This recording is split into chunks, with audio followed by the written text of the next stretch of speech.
Hello, my name is Olivier Deschouter. I'm the United Nations Special Rapporteur on Right to Food, and my role is to make recommendations to governments as to how to improve food security and promote the right to food at all levels.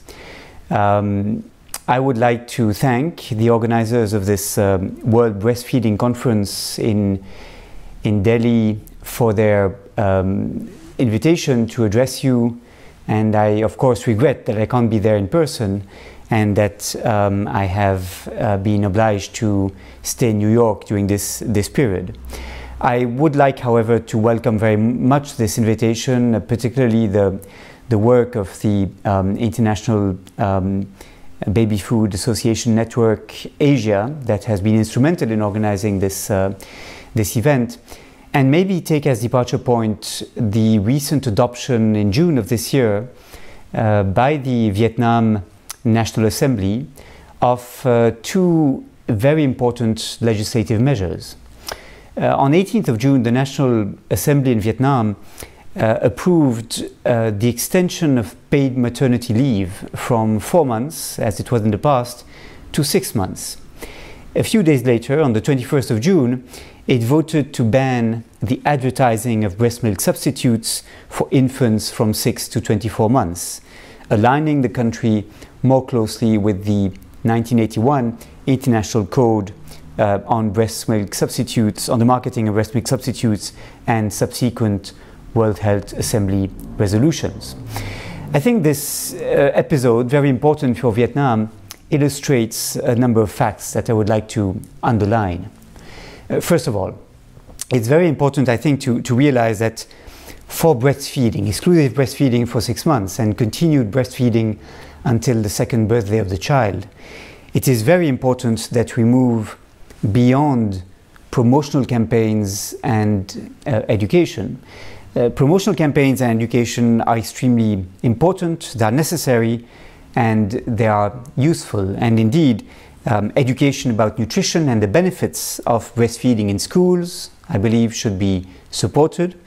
The media should be sending the right messages, and it is a worry that today we have a relatively low number of countries that are serious about enforcing the International Code on the marketing of breast milk substitutes. In fact, the count of the World Health Organization made in December 2011 shows that out of a total of 165 states about which we had information on how they were implementing this code, about 103 states had some regulatory measure in place. 37 states relied only on the voluntary commitments of the infant formula manufacturers, and 25 states had taken no action. But what is perhaps more telling and more worrying is that out of these 103 states that have adopted legislative instruments in order to implement the International Code on the marketing of breast milk substitutes, in fact, a bit less than 50% of them had actual provisions on enforcement, and in only 37 states did the World Health Organization consider that there were serious enforcement of these provisions. So much more should be done on this front.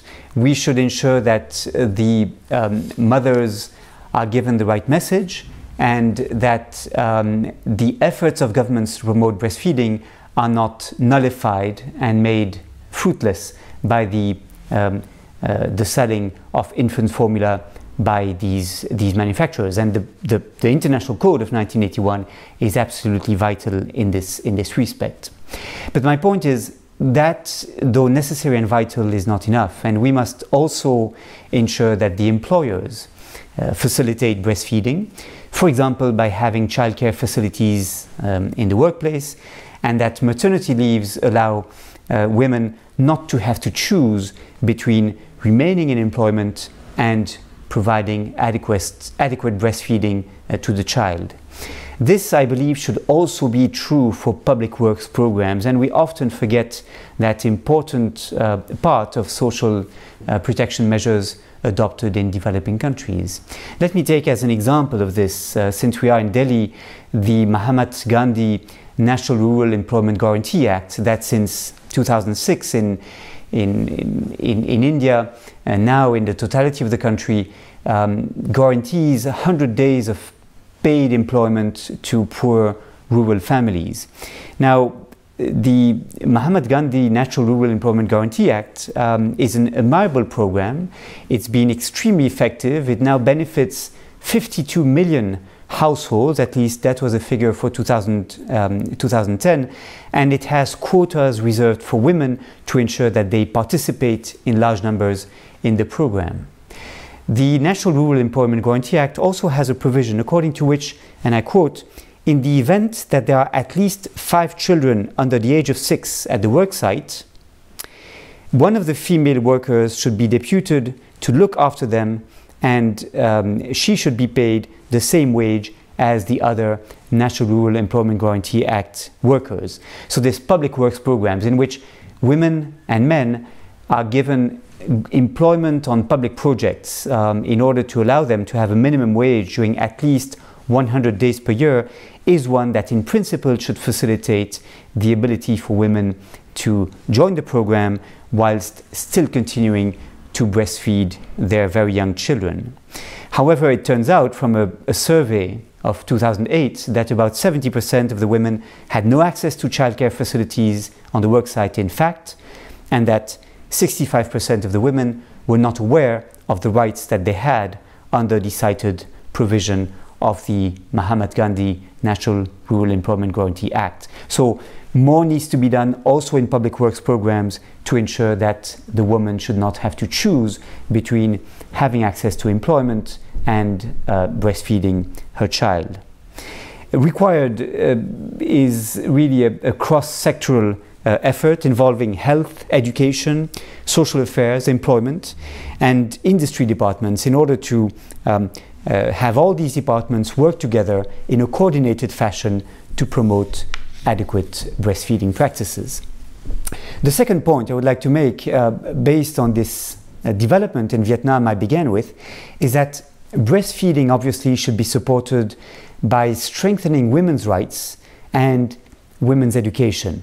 There was a very impressive study published in 2000 by Smith and Haddad showing that based on a cross-country study covering 25 years from 1970 to 1995, Smith and Haddad showed that 43% of the reduction of hunger in developing countries during those 25 years were attributable to improved women's education.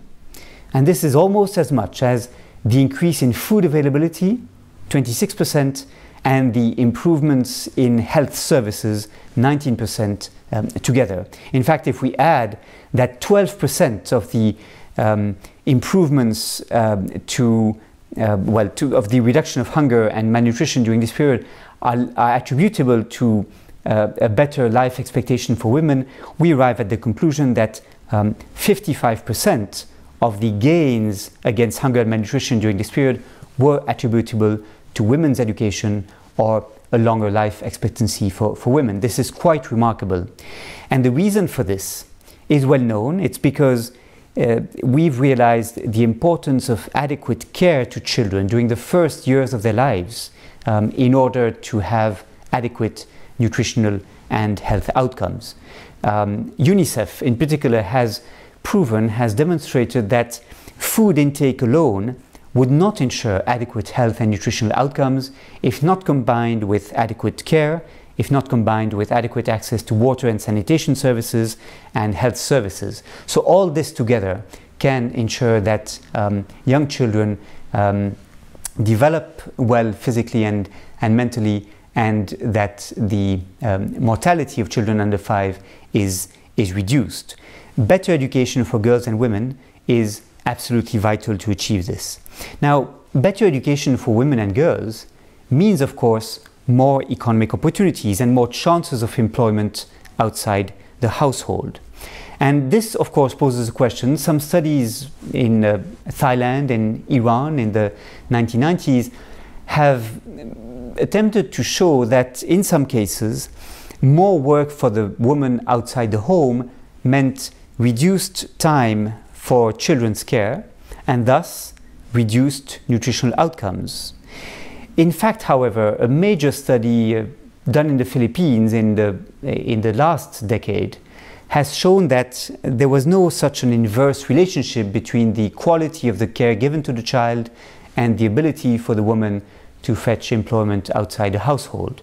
In fact, the study in the Philippines shows that women that are economically active outside the household, that have access to incomes from their work outside the household, very often provide better care to the child than without these economic opportunities. The income effects are such that the child ultimately benefits, and women that are more economically active and more economically independent can make a better use of their time, make the right choices, for example, to visit health facilities and to have the child adequately taken care of. My third remark is that we must, to promote breastfeeding better and more effectively, we must build on breastfeeding as a human right, both for the woman and for the infant. This imposes certain obligations on governments, particularly to adapt the world of employment to the need to support breastfeeding, as I've mentioned earlier, and to seriously implement the International Code of Marketing of Breast Milk Substitutes. Only by emphasizing that breastfeeding is a human right can we oblige the government to take effective action, and can we justify imposing that the actions of government in this respect are monitored by independent bodies who can impose a high political cost on governments for not doing enough in this respect. The report I presented to the United Nations Human Rights Council a little bit than a year ago on this issue tries to highlight this point and to ground adequate nutrition on human rights in order to show that it can be made more enforceable in this way. With these remarks, I would like to close and thank again the International Baby Food Action Network of Asia and the other organizers of this extremely important World Conference on Breastfeeding for their hospitality, and I wish you all the best in your very important work. Thank you very much indeed.